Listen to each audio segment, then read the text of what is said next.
వెంటొస్తానన్నావు వెళ్ళొస్తానన్నావు, జంటై ఒకరి పంటై వెళ్ళావు.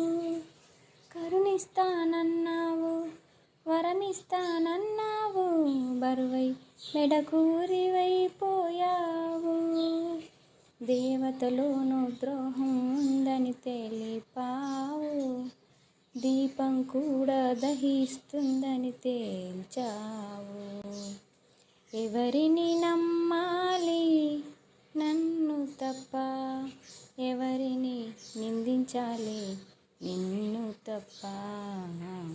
నువ్వంటే ప్రాణమని, నీతోనే లోకమని, నీ తోడే లేకుంటే బ్రతికేది ఎందుకని.